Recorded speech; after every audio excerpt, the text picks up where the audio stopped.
Hey everybody, and welcome back to Criterion Watch. I'm your host, Jonathan Moody. I'm here with my co-host, Presenza, otherwise known as the Moo Cow Moo. And we got some special guests here, coming back again for her, third or fourth time? I don't even know anymore. Joe, and we have for the first time on Criterion Watch, Nostrum. So there we go. We're going to be talking about a 1969 film done by Michael Ritchie, filmmaker who has done a bunch of stuff. He did Prime Cut and a few other films. I think he did the Fletch movies, if I'm correct. I love the Fletch movies. Yeah, at It's least not the Guy first Ritchie, one. it's Michael Ritchie. Yeah, Michael Ritchie. I didn't say Guy Ritchie, did No. I? Okay.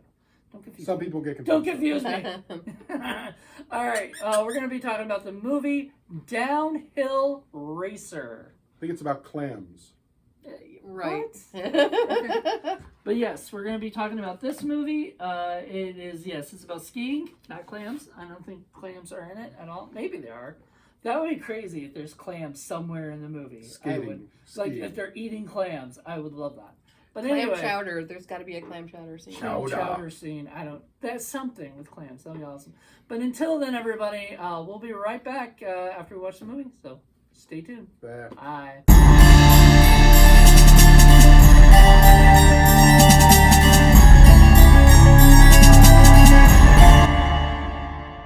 All right, everybody, and we are back to talk about Downhill Racer, which all three of you guys hadn't seen, right? Right. Yeah. So, and I'd seen once, so it's almost as if I hadn't seen it because I don't remember a lot of stuff at all. There's some racing and they go downhill. Yeah, There's racing the that title, is downhill. Yeah, The title will not disappoint you. There is a lot of downhill racing in this movie. There is, which was good. No clams, though. No clams. We found out there was no clams, and we were Not very a single disappointed. one. Not even a bottle of chowder. You were saying that, like, in the mountains, there's not that much seafood, so there well, probably this wouldn't was have been. 1969. I mean, I lived in the Midwest in the 80s, and we didn't have seafood then either. Okay. So, yep. But anyway, all right, so I'm gonna go through That's here a red and find out every single person's thoughts, like full thoughts on. So starting with JoLynn. okay. What are your thoughts on this movie? Well, I enjoyed it, but I don't know. I just didn't seem to have that much of a character arc for me. I was expecting a little more of that from a Criterion Some development, movie. maybe. However, as we'll get to at the end was actually a little bit satisfying because when they were asking him, well, what's after the Olympics, and he's like, "This is it." Yeah. I think that pretty much sums up his character. Yeah, right. I think he's going to be kind of washed out and depressed after this. So you're waiting for Downhill Racer 2, where he's where he's an old man and he's still trying to ski. Life downhill for him. No, I think he's going to be an alcoholic living in his old childhood bedroom on the farm. On the farm, doing sexually chicken stuff. assaulting chickens. Yeah, Oh, man. right. That's exactly what I think he's going to be doing. Okay. All right, how about you, Paul? It's interesting. It's a little disappointing on the narrative side, like you've said, because the character arc for him is kind of flat, and he doesn't seem to really learn much of anything. However, I think the good part of the movie is the way that it's told. I think Ritchie's camera work is really, really good. I liked a lot of the downhill skiing stuff. I would have thought that by the 8th or 10th downhill ski, I would have been sick of seeing it, but actually it was quite different. Mm-hmm. It was fairly exhilarating, and so that was kind of cool. Like everybody else, it was kind of like anticipating to see who was going to crash and who wasn't. That was kind of cool. And at times you thought people were going to crash and they didn't, and times you thought they weren't going to crash and they did.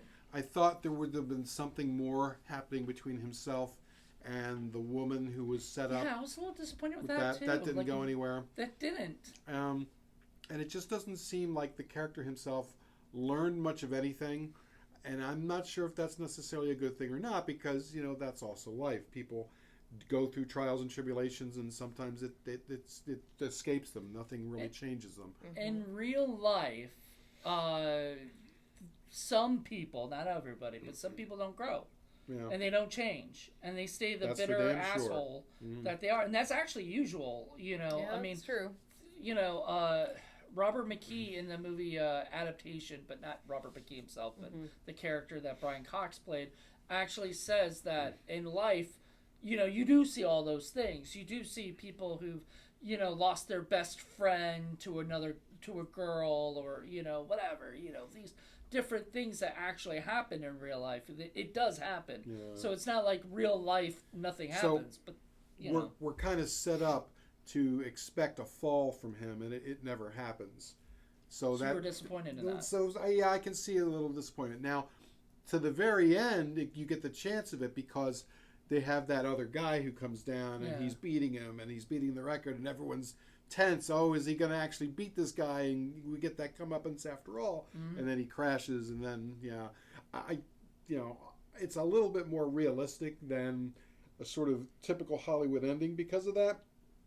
But it also loses the satisfaction of seeing him get his comeuppance. But in a way, it makes it a little bit more tragic, the end, because, like you said, he doesn't learn anything. He just... But his character is okay with that. That's the thing.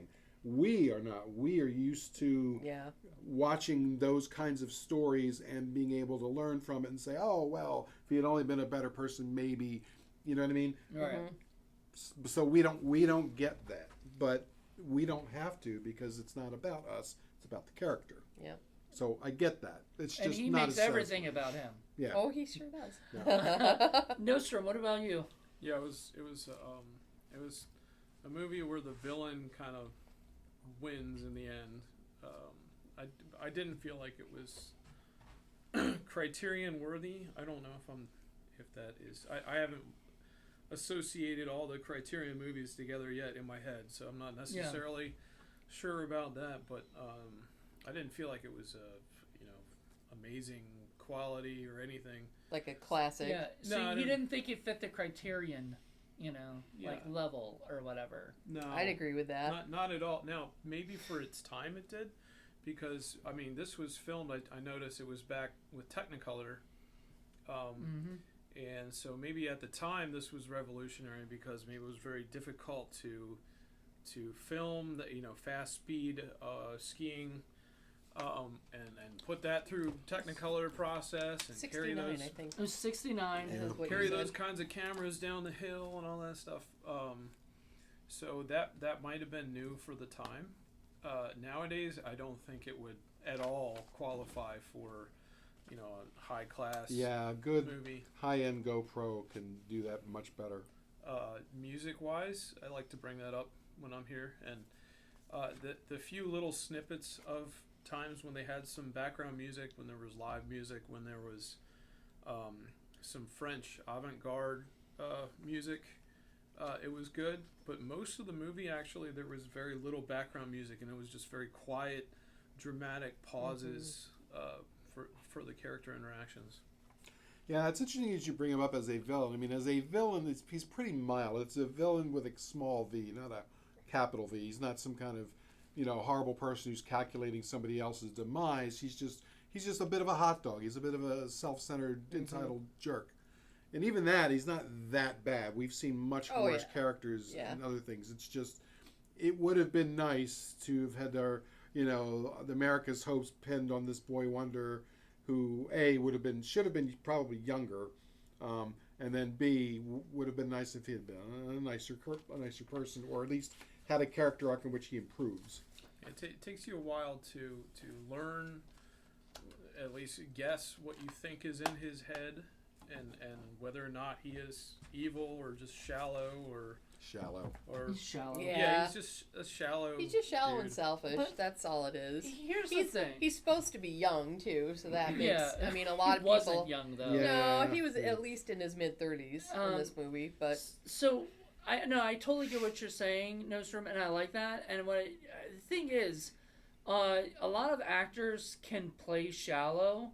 And even though if they're unlikable, you don't like them, you don't want to watch them at all, And Robert Redford, maybe we've talked about this with you, Paul, but maybe it's his face, is so good looking that it's fine to care, even though you kind of want to know what's going to happen to him, even though he's just this asshole, throughout the whole movie, he treats his girlfriend bad, his actual girlfriend. He just pretty much doesn't want to be with her or whatever. He treats all women like that, or whatever. He all he cares about is skiing and the Olympics, and that's it. That's all. And when that line is, what's next, and he's just like, this is it. It's funny because I feel like if this were a movie that were made today or within the last 20 years, he probably would have been given a line just like that. All I care about is the Olympics and myself, and that's it.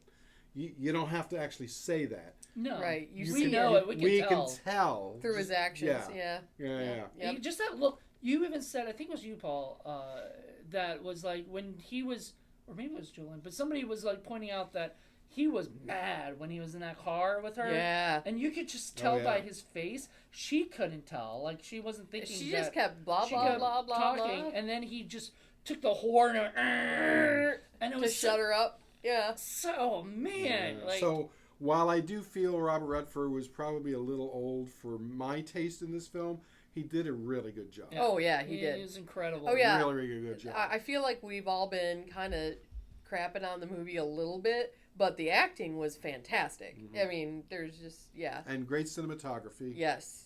Yeah, great. There was not any fake acting at all. No, it was great. It was great. Genuine. I guess my only problem really was the writing a little bit. Some of the stuff, like, I guess when when Robert Redford's like talking to his roommate, DK, and he's just inquisiting, ask him all these questions and wouldn't let go, and even you're like, leave him alone. Like, leave him alone, God. And what's your name? What's DK? What kind of name is that? What's that stand for? What's that stand for? No, does it stand for this? Shut up. Like, just leave him alone. He doesn't want to talk about it. That wasn't bad writing. That was his character being annoying. But was it needed?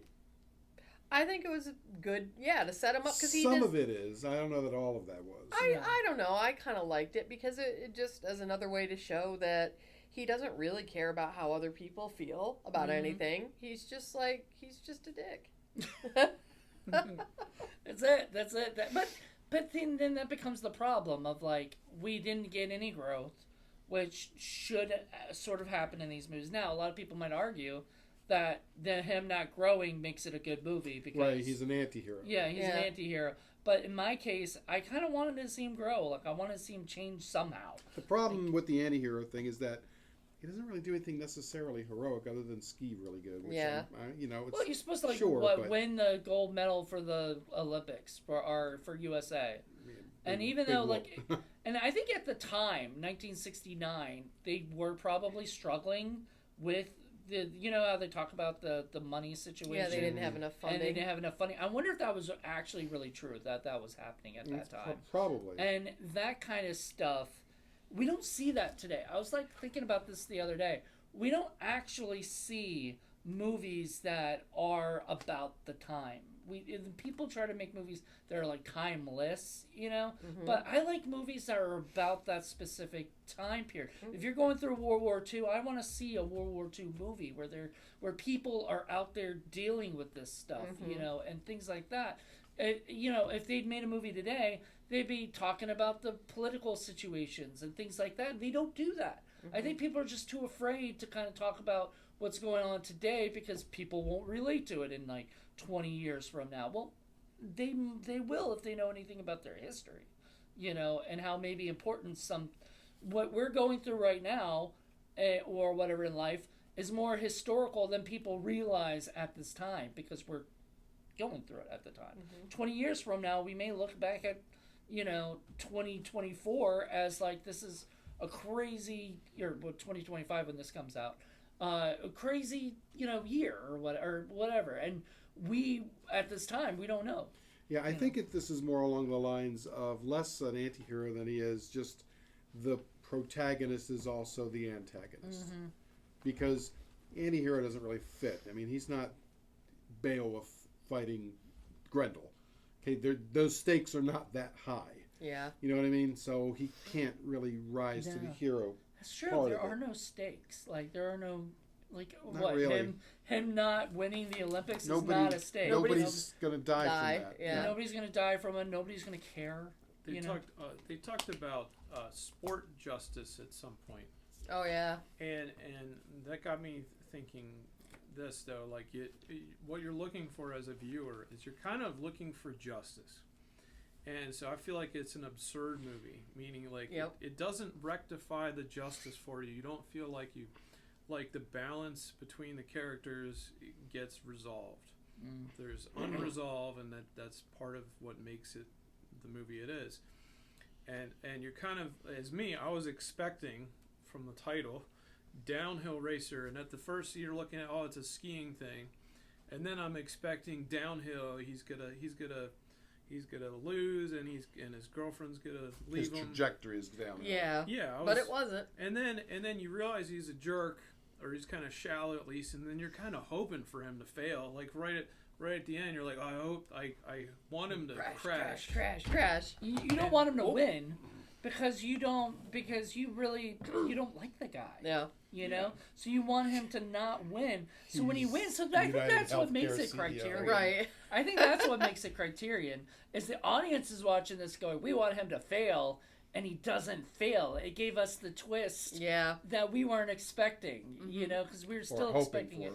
We're hoping for, and that and he wins in the end, even though. We were even still expecting that one guy. That was the suspense thing of like that one guy to win, the German guy to beat him at the last minute, and then everybody to go to that guy and leave Robert Redford alone.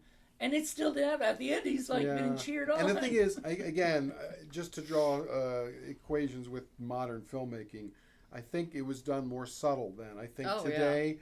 It would have been a lot sharper of a contrast. He would have been a much bigger jerk. He would have done much worse stuff for us to hate him more, I think. I think the writing part of that was skillful in that it was done a lot more subtly. More real-like. Yeah, but I think that's more the time period. I think as a culture we've lost subtlety. We definitely have. Well, and that's the big thing. Like, generally speaking, if there's like an agenda like sports justice or the themes of competition and winning and making sure, that that's all you care about, because that is the essential thing, because there is a part where he wants the girl. Like, he doesn't want anyone else to have that girl. Mm-hmm. So he does everything. And then when she doesn't tell him she's just going to Christmas, she's going to somewhere for Christmas, he acts like a child over it. Yeah, he has a tantrum. He has a tantrum over it, which is stupid. Like, okay, she didn't tell you. It is, but it's the one time he actually gets a little bit of comeuppance in the movie, because that's exactly what he did to his girlfriend back home. She's like, you didn't tell me you were leaving. He's like, well, I'm back now. Get in the car. Yeah. Get in the car. And she did. Like, what the heck, dude? And as somebody who has... at least in the first part of my life, play a lot of sports. This idea of sports justice is kind of a mirage, because really there is no justice in sports. You like to think there is. You like to think that if you train hard enough and you work hard enough, that you'll be rewarded for your efforts, but that doesn't always happen. There might be somebody who worked harder and or not. It's a lot of times it's just luck. Yeah, pure luck that has nothing to do. Like the whole rest of life is like that. Or there's a referee that fucks up, and you know what I mean. There are too many things outside of your control. The conditions on the field that day. Yeah, there are too many things outside of your control. So really, that idea of there being a justice. It doesn't really exist. Well, Nostrum, you mentioned before you had skied. You weren't not professionally, but you had skied before. I have. So, what's your opinion on the sports justice idea and the idea of competition? I disqualified out of a Junior Olympics for swimming as well, and I think it's cruel, and it's just society pressuring people to do really hard things. What did you do that made you disqualify? I false started. Oh. And was that on purpose, or was that like? It was kind of on purpose. My trainer was trying to get me to start leaning in before I. Timing is so critical. Yeah. Before I jumped, and then I just a little too much. I false start. I fell in. Oh, That's gotta be the worst, though. I'm sorry about that. Basically, It's what like- happened to him is what we wanted to happen to Robert Redford. Right. Yeah. We wanted him to false start. And Yeah. And it was an accident, and you got knocked out, and there's no real justice in that because it's just an accident. Right. No, well, I mean, no. I mean, he was trying to kind of. he was trying to win. His Give us well, an his coach edge. was trying Sure, to. but everybody does that. But yeah.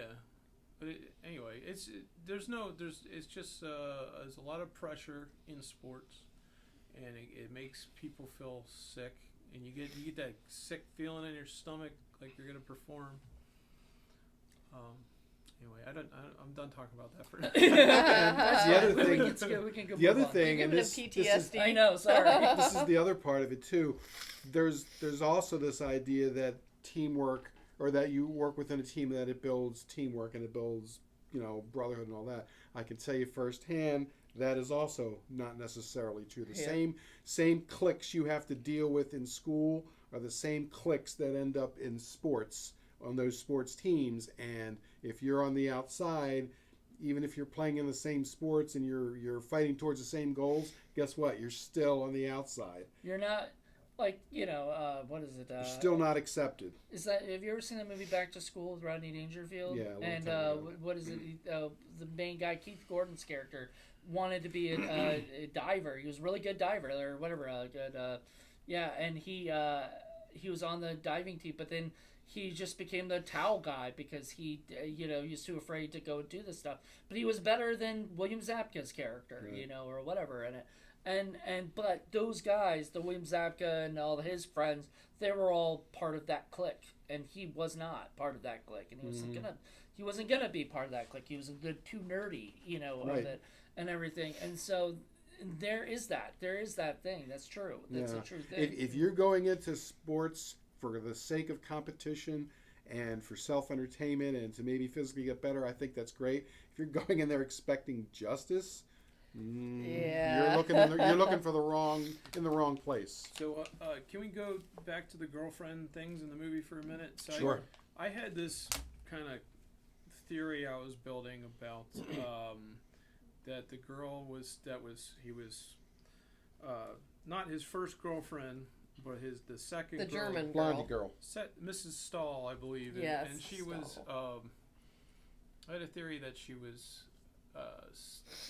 only with him in order to get him to wear the skis Yep, of the That's company, what I thought. Yeah. and that when I think we all thought that. his performance started declining, she moved on to the other person on the Olympic team that was favored.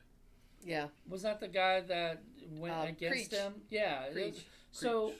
that would be interesting if that's true, and if Robert Redford sort of knew that, because they did have that competition. They raced together, and Creech lost. Or whatever it got. Well, he drove him into a stone wall. Stone Yeah. wall, yeah, and everything, Kind and of, so sort of. he was trying to show him up still. Yeah. And that was his teammate, and you know what?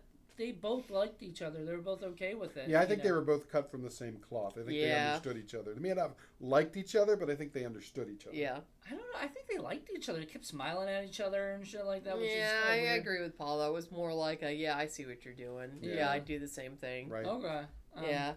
They were both just highly And competitive. because the Yep. thing is, there are the same kind of characteristics that work for you in the business world and in other things work for you in the sports world too. If you are a narcissist, that will get you ahead in sports, just as it'll get you ahead socially or in pretty the much top everything. of the top of a corporation, because Yep. you don't have any feelings about stepping on anybody you have to Yep. in order to get ahead. Yep. Well, there's that, and being a narcissist comes with a lot of confidence, and confidence is really key when doing stuff like this. I was telling everybody I couldn't ski like this because for Olympics, because too much pressure, too much anxiety. Same. Nostrum, I think you said that you felt like sick to your stomach or whatever at times or whatever doing it Before competitions. before the competitions. I would have felt like even worse probably, and I just wouldn't be able to do it. And I mean, because there's a chance. I mean, we kind of kept saying like, oh, that guy's dead, but they could die. Like there's chances of like death. Oh doing yeah, you these could things. fuck up, or worse, kill somebody else. Yeah, yeah. So it's the idea that as a competitor, you need to be sort of a narcissist. You need to be like all the way thinking nothing about anything else but yourself and how good you're going to be and how you're going to be. At least in that kind of a sport where you're in the spotlight and it's just you. It's a little different on a team sport like, say, football, because you're lost in the scrum, and unless you're like the quarterback, nobody's really paying attention to you. And right, you have to play as a team. And if you have anxieties, there are physical avenues for you to be able to channel that. Especially like basketball, you definitely need to be a team player because you need to pass the ball to the next guy. You can't be hogging it, all this stuff, because it's not about you, it's about the team. And downhill racing, it is about the team in the long run, because you want everybody in your team to win so that you can move up but you make individual win. Contributions. But it's the individual, yes. And so you're by yourself when you're going downhill. Yeah, but if you're like, I don't know, like are there like team racing or whatever where teammates are racing together or something? I don't think so. I think that's dangerous. Yeah. Okay, good. I'm just saying, because I don't know anything about skiing. Synchronized There's like cross country stuff, but there's no downhill. Yeah, like downhill. There should be synchronized skiing. Downhill racing. Hey, I told you, if you had to give somebody a chainsaw while they skied, that would make things interesting. It would also be very, very dangerous. Yes, it would. I would not think that somebody would want to do that. I didn't mention it before. I just want to discuss the technical skiing things. I noticed that it was filmed back when they had very old bindings. You saw him reach down and attach the binding on her boot at one point. And those were more dangerous because they didn't release from the skis necessarily all the time when you fell. Those are ankle snappers, I think is what they were called. So they twist your ankle off. The skis and back now then, they make it so if you fall, the skis will just fall away, right? Skis back then were a lot longer and a lot skinnier. So you had a lot less control, just a lot more speed. Nowadays, they're like these. It's like wearing snowboards on your feet. Yeah, I was going to say snowboards or boogie boards. Well, I remember he was walking with it, in the beginning. He was in the train, and he had the like big ass ski stuff and like almost hitting people with it or whatever. Yeah, you know what? We know who this character is right from the beginning when he's on that train and he steals the sandwich from that guy. Well, he didn't steal. He bought it, but he just he's just walking by and he just reaches in, takes a sandwich, shoves it in his mouth. He put it in his mouth because he didn't have any he didn't have much hand stuff. My needs must be met immediately. I am interested to know how they got the special effects of the stuntmen for this, or did they actually just film people accidentally falling down during real races? Yeah, that's interesting. I don't know. Because those wipeouts looked very real. I bet there's some discussion in that. So read some of the stuff that's on here. All right, so some of the stuff that's here on this nice Blu-ray edition. If they made this like 4K, I would not buy it. Like, it was cool looking, but like this does not deserve, doesn't need a 4K. So transfer. So it's not shredding. Is that what you're saying? Shredder. Yeah, Shredder. Yeah, there's a movie called Shredder that we watched. It was no, but that does have a 4K, I think. So you're right. Interviews from 2009 with actor Robert Redford, screenwriter James Salter, editor Richard Harris. Production manager Walter Cole Blins, and former downhill skier Joe J. Gilbert, who served as a technical advisor, ski double, and cameraman. Ski double. Oh, wow. And cameraman. So I think all the downhill all that camera stuff that we saw was that him. makes sense. So audio excerpts. I was wondering because they didn't have GoPros back then. I know. The guy had a big ass camera. And yeah. Going down. And you're seriously big. Yeah. So that's your chainsaw. Audio excerpts from the 1977 American Film Institute seminar with director Michael Ritchie. How Fast, a rare 12-minute promotional feature from 1969, and a trailer and an essay by critic Todd McCarthy. They also didn't have a lot of stabilization technology back then, so I don't know what they did. But but it was still pretty good. It looked good. It wasn't horrible. Skilled cameraman. If they did that today, they would use GoPros or they would use like digital green screens. They probably use GoPros. They don't want to risk anybody. You know what I mean? Maybe not. I don't know. I think because if it's a stunt person, they might they risk it. Because just to get that good stuff in there.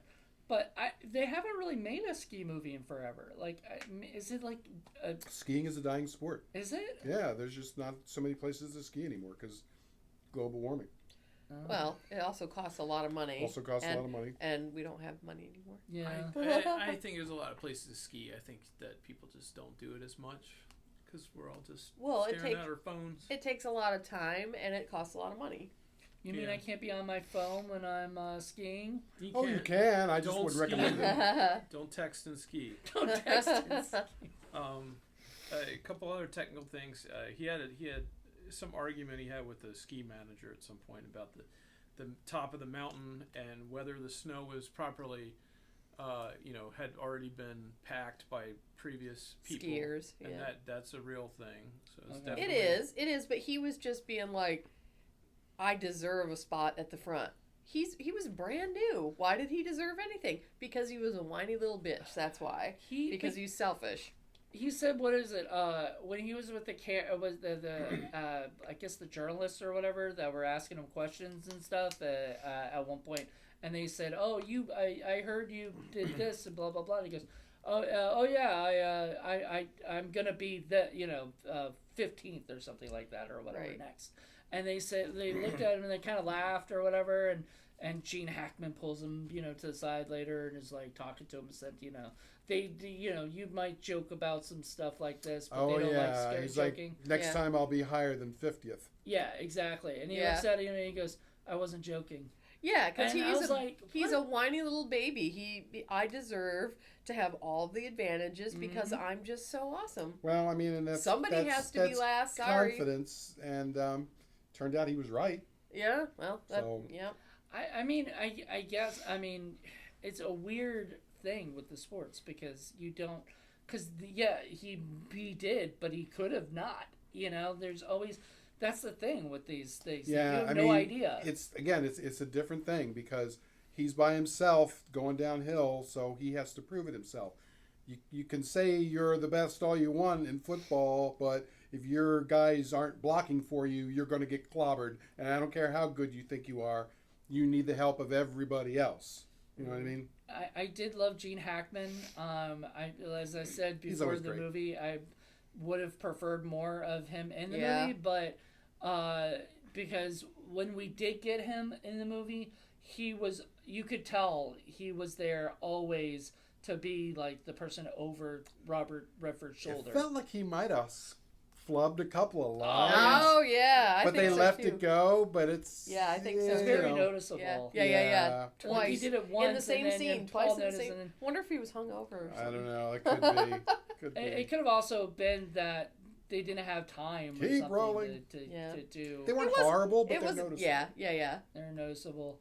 He didn't slip and say a naughty word or anything. Well, yeah, this is a French Connection where he just stayed in character like it didn't happen. Yeah. Just what you're supposed to do. Right, yeah. Well, I mean, it almost felt kind of real. Like, if somebody is talking, they might flub what they're saying because, so I guess they left it in for some realism, but, like, it does seem noticeable, and that kind of distracts from the movie. Because, like, even if it sounds real, you're also thinking, man, that guy did not know his lines. Especially, it's Gene Hackman. Yeah. He's one of the best actors that we've ever had. He's great. Did you get any jealous vibes from him against Robert Redford? Yeah. I didn't. No. I got more like, dude, I'm coach. I'm the one getting all these guys together, and you're fucking it up because you're being a hot dog by yourself. I think what he's saying is actor-wise, right? Do you think that Gene Hackman might have been jealous, right? No, I meant in the movie, the character he played as the manager. Oh, okay. I saw a couple scenes, especially at the end, where there was some kind of jealous, like not necessarily stares, but like camera movements to portray this concept that the manager of the ski team was jealous of the fact that this guy was doing it. I don't think it was jealousy. Well, I could see it though because I mean, you would imagine that Gene Hackman used to be an Olympic skier himself, and now he's a coach. And he might be, pining for his glory days. Who knows? But I didn't see a lot of evidence of that in the movie, though. Further success depends on these guys winning. Right. Yeah.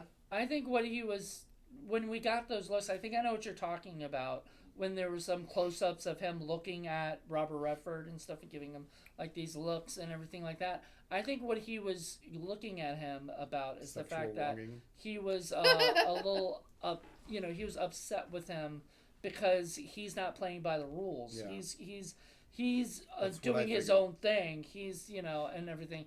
I don't think it's jealousy. I think it's anger and annoyance because not only is he doing his own thing, but he's actually succeeding at it. And he's succeeding at it, and maybe there is a little bit of jealousy. Maybe there's some kind of jealousy residue kind of thing where he's just seeing it and he's like thinking, okay, there's this supposedly young guy. I guess he was supposed to be 25 or something. He's definitely not. He's looking at this young guy thinking, this young guy's coming in here and telling them, all this stuff, and all of a sudden, he's winning. He's doing everything, and he's looking like a complete ass, and he's still winning. Yeah. And it's got under his skin a little. It didn't, and he wasn't like that. You can tell, Gene Hackman's character was always that guy who listened to everybody, did the best. He was a team player. He was hard worker. It's interesting. I'm trying to recast this film with an actor who would have been good, but would have fit the age, at least visually, a little bit better. And the only one I can really think of would have been, and we talked about him before, Martin Sheen. Martin Sheen. I could see Martin Sheen. Now, Martin Sheen, on the other hand, may not have a skiing background. I bet you Robert Redford does. I think probably played into it. And once again, I said he was part of Sundance, and I think he is that area that he is probably where he grew up and he loved or whatever. So he likes, because Badlands was only a few years later, and he looked pretty young in Badlands. So yeah, I think Martin Sheen could have probably pulled it off too, but I don't. Now I'm thinking about it, I don't know. Because all I can think of him is in Badlands or was it Apocalypse Now? He was in, and I don't see him playing that role. The age thing didn't bother me that much. I mean, yeah, he didn't look like he was 25, but he certainly acted like it. So I had no problem with it. I also thought though Gene Hackman, his character, I kept saying, oh, I can't wait for Gene Hackman to lay into him. I can't wait. Never does. Well, he does one time towards the end when he does that stunt where he erases Creech and drives him into the wall, and it's right before the Olympics. He calls him a hot dog. Yeah, no, he yelled at him. He yells at him, but even that, it's not that aggressive, and I wonder if it's just because he's been around the block so many times, and he knows that this is how young professional athletes are. They're a bunch of narcissistic assholes, and so this probably wasn't that shocking to him. Plus, by the time Creech goes down, he knows that now the team's success hinges on Robert Redford's character and him alone, most likely. Yeah, true. So yeah, I think he's not really hammering him as hard as he wants to. Because you notice he does end up coaching him before he goes down and says, the powder here is really kind of, what did he say? Grabby. And yeah, so he's trying to help him because he knows he doesn't like him. It isn't like the way he acts or as a teammate. He still wants him to win because when he wins, they win. Yeah. Right. And yeah, he wants him to win, and but he also wants him to just play nice with everybody. And you know what? But it's not his ultimate goal. So there's that scene where all the skiers are hanging out with that journalist chick who the red hair. Like, why? She was not a journalist. She was the worst journalist I've ever seen. She was so stupid. Yeah. But self-denial. Tell me about your self-denial. Before that, she's talking to these guys. They're all joking and they're all whatever. And Robert Redford's not there. Right? Robert Redford's having fun with that girl. He's not caring about his team.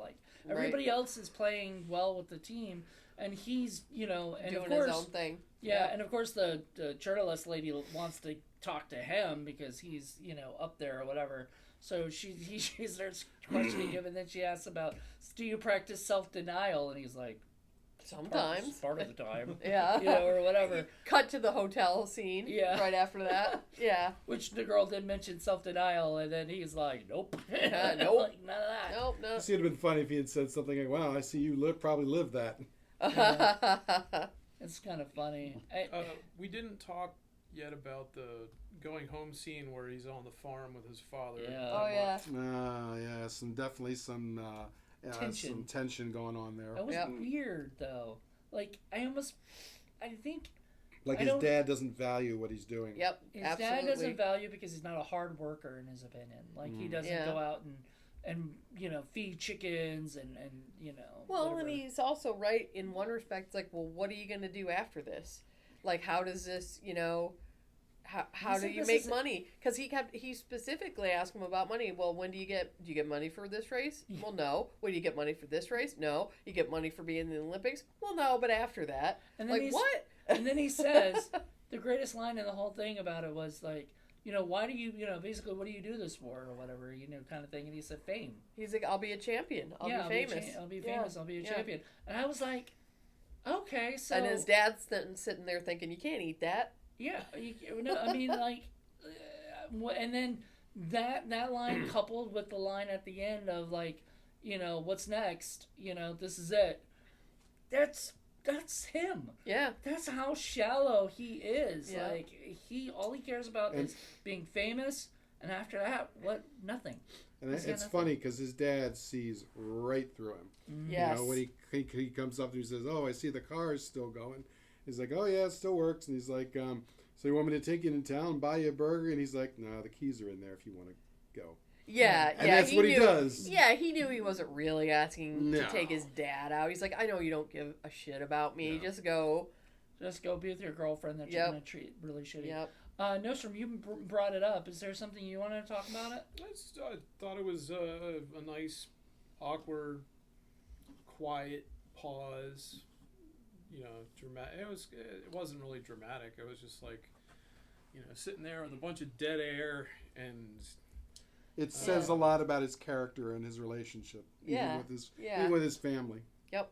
Yeah. He's got no mom. He doesn't have any real relationships in his life, like people that he really cares about. He has nobody like that. He's got people that he utilizes to get him to the next level. Yeah. But did he really care about the other girl then? The hometown girl? No, the other girl. The girl in Germany? Yeah, I think he actually in an did. egotistical kind of way. I think he was starting to have feelings for her, and then the fact that she wasn't reciprocating, the fact that she treated him exactly like he treated his girlfriend from back home, just made him furious. And I don't know if it's that he really was starting to have real feelings for her, or if it was just an ego thing. I think it was more of an ego thing. Yeah. I think that was the moment he realized he's not controlling that situation. Yeah. Yeah, and that's why he honks the horn to shut her up. To shut her up. Hey, because I'm the knows, one in control here. He's like, wait a minute, we're not talking about me right now. Honk. That's crazy, and man. then she walks out. Good for her, man. I wanted to give her a we all standing applauded ovation. that one. Yeah, when she got up and just walked, she didn't even say anything. She just gets up and walks away. Here's And then you never see her again. You never see her Best again. performance of the movie. But yeah, that's true. That he has no solid relationships in his life. Nope. His father, he can't whatever the girl, the hometown girl, there's nothing there. He doesn't. Right. He just wants to sleep with her. He just wants to sleep with and her. that's the thing. In the car. With this dude, okay, he got his gold, but that's it. That's it. What do you do the rest of your life? How long is it going to? Is he going to feel awesome? Can you imagine him being a coach? Hell no. Oh my gosh. No, he would be but that's terrible. the only thing you can do. Yeah, but he'd be terrible at it, which means he's probably gonna fail if he tries to do that. No, I don't see him doing that. No, he's just gonna be washed up. He's gonna be a barfly. Yeah, he's gonna be a washed 20 up years professional athlete who has no friends and no family. Yeah, there's a novel no goal. that this is and no goal. He needs a goal, and now he's had it, and that's it. Yeah, there's a novel this movie is based on and stuff. I wonder if it explores more What's Sure, the novel does. called? I think it's called Downhill Racer, but I'm Okay. not sure. Interesting. It is. It's called Why Are There No Clams in Here? Yeah. It doesn't say on here, but I know it The was. German girl who snubbed me. Yeah, it doesn't say. It doesn't say it. Subtle screen. Oh wait. Oh, I thought it was a novel. Maybe it's not, because it says. No, it was Bill. They mentioned it was a novel. This is with a subtle screenplay by acclaimed novelist James Salter.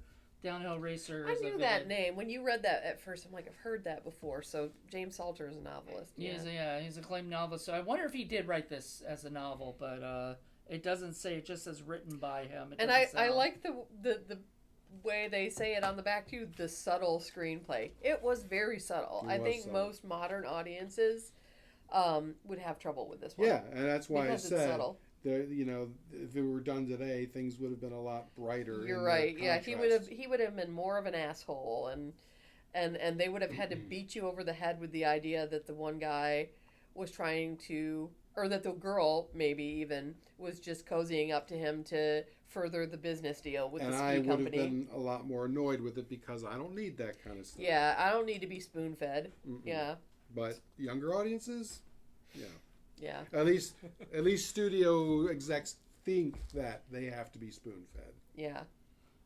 So Okay, so Salter worked up notes on the story, which at this point had nothing to do with the novel. Salter hadn't even read it yet. so it it wasn't wasn't his novel. novel. Yeah, I Oh, it thought wasn't? so. Okay. Apart from the title, subsequent lawsuits over the matter notwithstanding. Then it says later, Salter and Redford went to Grenoble together in January 1968, traveling with the U.S. ski team on buses, sleeping corridors, soaking up atmosphere. So they went together, to get, basically research for this movie. And That's everything, cool. And then, did that. I think that's I could handle that kind of research. Oh, yeah. Take me along. Come on.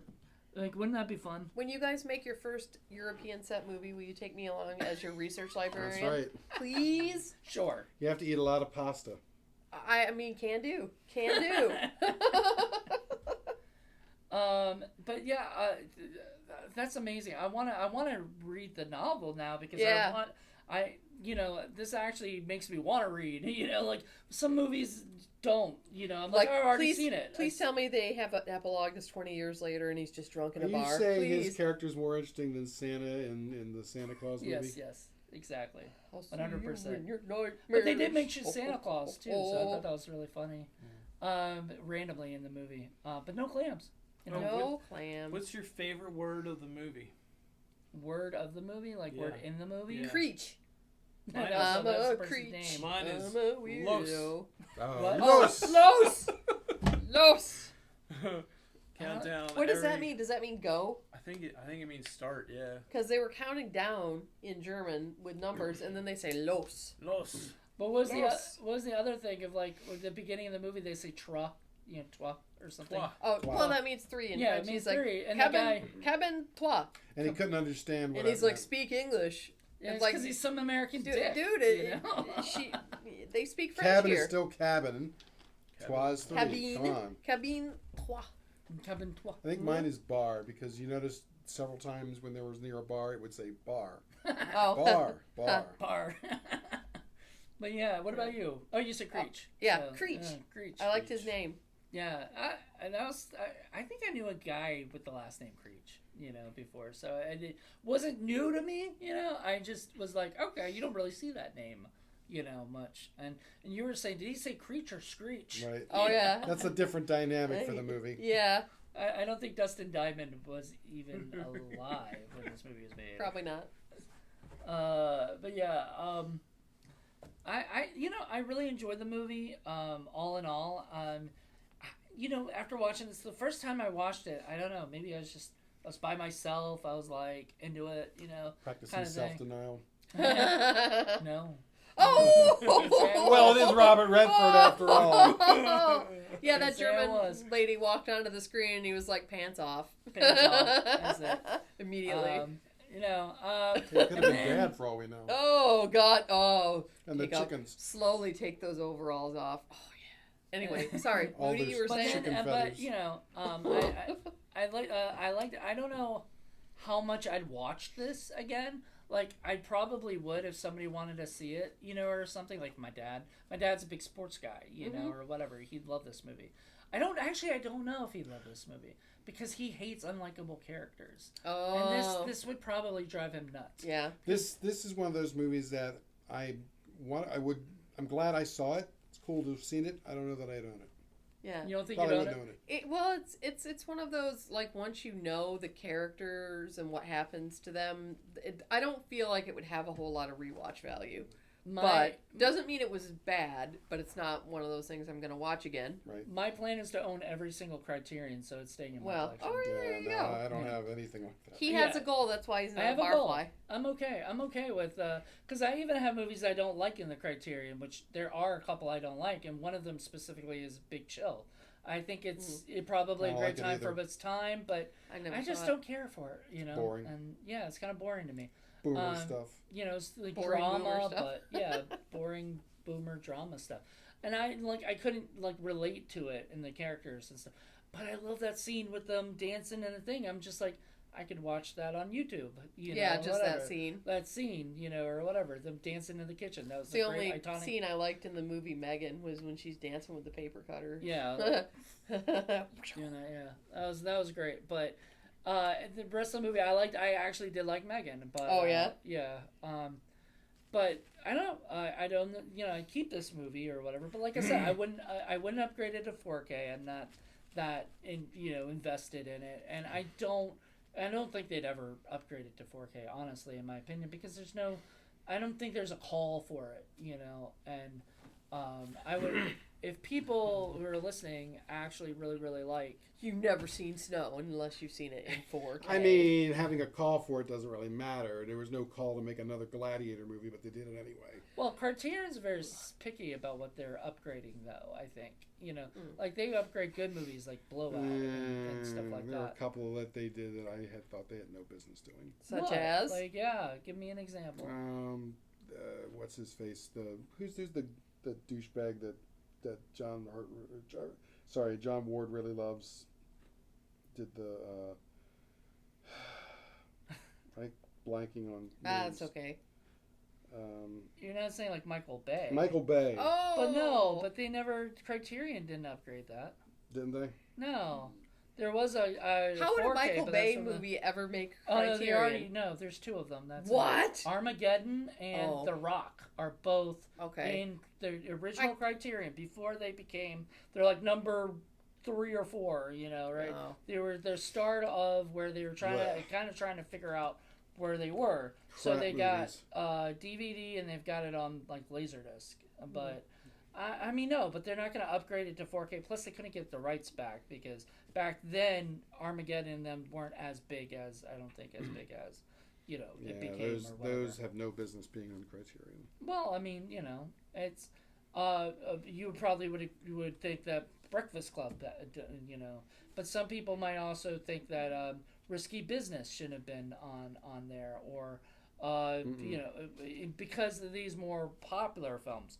But the reason they pick the popular films is to get the people who are not gonna buy the Citizen Kanes of the movies. They're gonna buy those, then they're gonna see the other movies and be like, "Ooh, what are these?" Well, those picks though are pretty era defining. Like there's nothing that defines the era being, a teenager in the 80s better than The Breakfast Club. So the thing with our, I don't know. The majority of not even the majority of teenagers, because they were a bunch of misfits. I'm thinking what was the other one?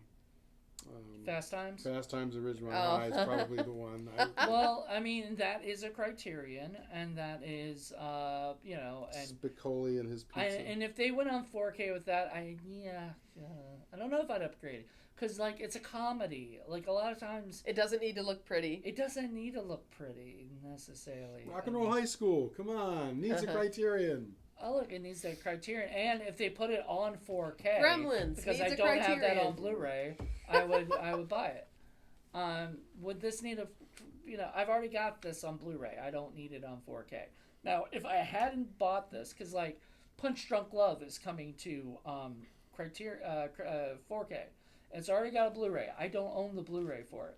So I'm, waiting for the 4K I'll buy the 4K.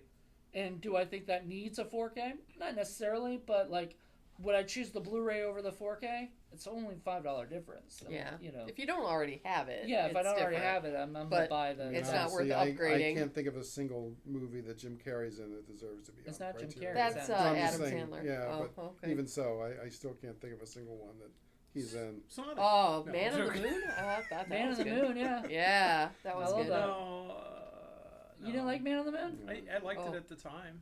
I liked did you? It didn't. I you thought know. it was well I done. liked it at the time. It made me cry at the time, but like once, and then I wouldn't rewatch it. Really? I love that movie. I have it on Kino, like the Kino Lorber released it on that. I mean, it's great. It's a fun movie. There are certain movies that really struck a nerve with the general audience that they loved that it just didn't work for me. Some movies are just like that. Yeah. Good Will Hunting. I just thought that was incredibly contrived, and I saw everything that happened before it happened, and I didn't buy it.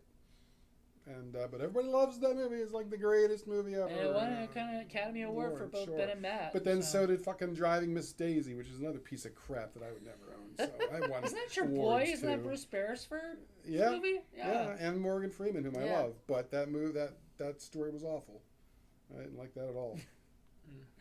It happens. Well, Paul's a little bit more pickier than a lot, like some people I am and stuff. picky. Yeah, and I mean, it's not just movies; it's also food and other stuff. So Music. you have music. You have your Snob. taste. You're a snob. Stuffies. Because as Paul always says, he likes things that are really, really bad or really, really good. I hate mediocrity. Yep. But what you think is mediocre, a lot of other people don't find mediocre. They That's find because a it lot good. of other people don't know what the hell they're talking about. Oh. And suddenly Paul has become the arrogant character I that none of us Cha-ching! like. Cha-ching! What, aren't you going downhill skiing later? Is that it? He's going downhill Hey man, for sure. at this point in my life, I've seen so many movies. I know I have a better movie education than a lot of people out there. So Yeah, well, I mean, you're more of a movie buff than a lot of people say, but but I mean, some people they're only interested in a popcorn movie, which is fine, but there's Yeah. a lot more to life than a popcorn film. Movies I don't can know if be some of the highest art forms that we've got, and when you see that, it's tough to just fall I back don't to know if crap. I call Driving Miss Daisy a popcorn film. No. I mean even though it wasn't your style. So I mean, popcorn films are nice because they can take you away from whatever you're dealing with at that particular time. And that's the only thing I had against Jaws is that it's a great film, but it was a popcorn movie. It was the first popcorn It was the movie. first popcorn, and now because of that, Hollywood wants all the movies to be popcorn movies. I mean, if you think about it, isn't that smart business? Yes. Yes and no. Why is that not? Because you killed off all the other possibilities for things like The Godfather and The Deer Hunter. Okay, but smart as in and all the other how are they going to make the good most movies that they money? had. Yeah, they went for where the money is, and that's Yeah. why we have independent filmmakers. But so. see, I think that's what's wrong with Hollywood is that they don't have the other stuff like the Jawses still mixed in with the with the. I mean, look at Marvel. Marvel Marvel movies. only exists to make popcorn movies. They're not going to do anything else. Well, originally they were there to sell comic books. Now nobody reads comic books. No. So, comic books is I go hang out with the guy who owns the comic book store in Williamsburg. I come hang out with him all the time. and there's he's just nobody like, in there. Yeah, well, there are some people sometimes, but most of the time, no, it's empty because he even says kids don't read comics anymore. It's all because they watch the movies. Those Yeah. fucking tracers. They're the ones who ruined it. Yeah, no, fucking Tracer. Who? What? I don't even know what you're The It's talking from about. Chasing Chasing Amy's Amy. you. It's a reference. You tracer! Your mother's a tracer. What's a Nubian? Yeah, you gotta see that movie if you haven't. I haven't. Oh, Funny. man. But yeah, the whole idea that that Hollywood doesn't do this. Hollywood wouldn't make this movie. They wouldn't make this movie. No. An independent filmmaker may do something similar to this or something like that. Yeah. But they're not going to make it because this movie wouldn't sell. Yeah. Nobody cares about downhill skiing necessarily. And nobody cares about subtle character arcs. Well, they do if you give them a chance. Yeah. You know what I mean? Well, part Long of it, legs. I think part of it is nobody, I mean, it's all very subjective because what do you want a movie to do for you? And a lot of people, I'm sorry, but if you've got 2 or 3 kids and both parents are working full-time jobs, you don't really have the luxury of sitting around and like discussing a film like we're doing right now because everybody's working all the time. Well, shit, that's what they make heroin for. So hold on, but I think Paul always has a good point because what he kind of brings up is what about him? Like, what about other people who do have the time, who want adult and adult. I can't say it without it sounding like porn, but adult films. Or like adult films. At least a movie that is not centered on and made for teenagers. Right. Yeah. That's real. I mean, I'm so glad there wasn't a teenager in this film. But there was a guy who acted like one. Yes, right. That's what they have decided is the cash cow, and it's. I don't know. It's not my world. I have no interest in it. Yeah, but unless it's very skillfully done. Yeah, but it's Buffy. Buffy was very skillfully done. Yeah, it's a lot of cost, return on investment analysis. If there are people like you who want to see these deeper, more thoughtful, subtle movies, but if there are not enough of you to make X amount of profit over what it costs to make the movie, then they're not going to make it. But we had that. United Artists was that. It was the actual artists getting together and saying, let's just make really good films and not worry about the cost analysis. Well, what happened to United Artists? Here's what happened. I know. So there was William Goldman. Was part of a was the team for with United Artists, and the problem was that they ended up at one point going to the actors. The actors were the big deal, not the directors, not the whatever, and it mattered because the stars were what people were going to see. So I'll take an example. There's that movie Memoirs of an Invisible Man, starring Chevy Chase and directed by movie. Yeah, it was John Carpenter. Originally, it was going to be directed by Ivan Reitman. It was going to be a completely different story, and William Goldman wrote a script. All of a sudden, them didn't agree, and they cut what's his name out? The director, Ivan Reitman, because he didn't get along with Chevy Chase. Yeah, because a lot of people don't get along with Chevy Chase. Apparently, John Carpenter did, because John Carpenter didn't give a fuck. He just wanted a paycheck, and so he just did whatever Well, Goldman's lucky because that was probably the last time a writer even got a chance to have a say, because now the writers are out. He didn't have a say. In fact, he doesn't even remember. I don't think he even remembered. He didn't even watch the movie. He didn't, want anything to do with it, because he sent in his draft, and then that's it. Like after that, he was done because he saw what a train wreck it was going to be, and everything. And that is what's literally happened.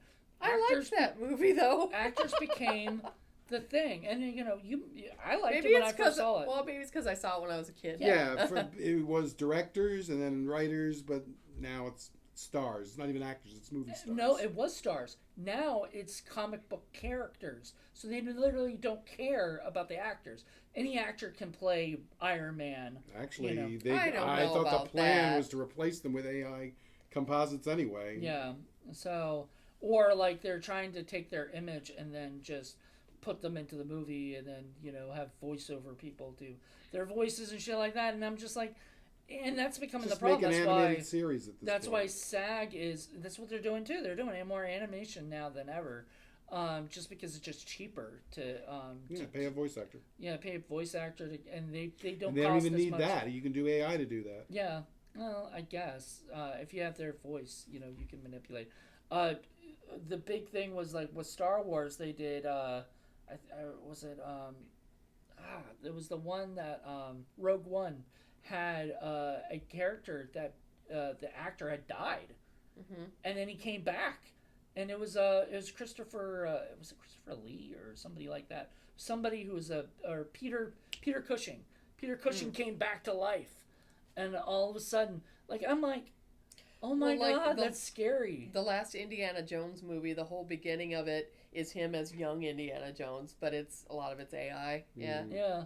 And that's what they're doing now. They de-aged De Niro in The Irishman too. Yeah. Oh, did they really? They did. And that's not even that recent of a movie. Yeah. Wow. So, I mean, they're just trying right now to do whatever they can to, make millions of dollars because, you put this person in the movie, and you put AI in it, and people are going to go see a James Earl Jones movie with James Earl Jones back alive or whatever. I'm not going to support that shit. I mean, it's Give a scary. living Why the actor. hell couldn't they have supported James Earl Jones when he was alive making good movies? Yeah, right. Because he cost too much money. I think they're going to go back and they're going to make an AI version of Downhill Racer. Make it So let's better. bring it back to the movie we're talking about. Yeah. Yeah, they're gonna remake this with AI, We're taking it back. We're taking back Porch Monkey. and they're gonna make it more contrast and make right. it look evil. And Robert Redford's going to break at least one leg. Make it all bloody when they fall, and there's just blood. And there's coming going to be out an of it. alien attack somewhere in the third act. Oh, like in that vampire movie where they get bit and there's like a fountain of blood going all over the place. Happens So a lot. funny. All right. Well, I think that about wraps it up. I don't know. Yeah, we went Final kind of thought- far afield on Final that. thoughts, It though, was it was a decent film. I'm glad I saw it. I thought there's some lot of good in it. I probably wouldn't buy it. I've seen it. It's you wouldn't it's all watch right. it again unless you were If with somebody a group of if somebody people. else wanted to see it and I was around, I'd watch it again. It's not a big deal. Yeah. But would I own it? Probably not. It's a slower movie for some people. Some modern audiences might not like it. Somebody, if my sister bought it for me, I wouldn't throw it away or anything or trade it in. I'd keep it, but I'm not going to search for it. But I'm glad I saw it. Yeah, me too. Same. I think I'd throw it away. Nice. It gives you PTSD. So Well, he's a just throw it away. minimalist. He doesn't like owning anything, so. Unless it has more He'd throw away value to Citizen me Kane. than What? You threw out Citizen Kane? No, I said he would. Oh. He's a minimalist. He I doesn't thought like you- having stuff. oh yeah, I don't like having things. You have a cat? He doesn't For like. now. He doesn't like. Boosh. That was kind of He appeased me. Yeah, well, On that and one. that would be the thing if you did buy this movie, he would appease you with keeping it, but But that's all on you, In the right? middle of the night, it'd be out in the Yeah. trash. Once you forgot about it, it'd be gone. Yep. Yeah. Yeah. Well, there you go, folks. So Criterion, sorry, can't win them all for everything like everybody. It's But it all right. wasn't a bad It movie. wasn't a bad movie. No, It was it's- good, and I did appreciate the I'm not subtlety. gonna. I'm not gonna be angry that they chose this film. Yeah. No, but yeah, I've seen better Criterion films. It's just, why don't you do Bill Forsyth's Comfort and Joy, which is a really great film, and it's been sitting out there, and nobody has the rights to it, and it's not out in Blu-ray anywhere. Please do that. 4K. Yes, please. I love that movie, so I thought it was great. You did it for Local Hero. Why haven't you done it for Gregory's Girl, too? Yeah, so there you go. Maybe they Do have, all I the don't know. Bill Forsyth movies. Oh, I've got a bunch of movies to watch now. Oh, yeah. There's so much we've I haven't done seen that. I mean, I could show any you of a those. list. Jesus. Oh, yeah. All right. Well, thank you guys so much for checking this out. Hope you guys enjoyed it. Join us in a month where it'll be Paul's pick. No idea what he's got planned, but guess we'll see. And we're now in season 5, everybody. So Yay. wow, this is continuing to go. So we're really happy. Yay. All right. Until then, everybody. Bye.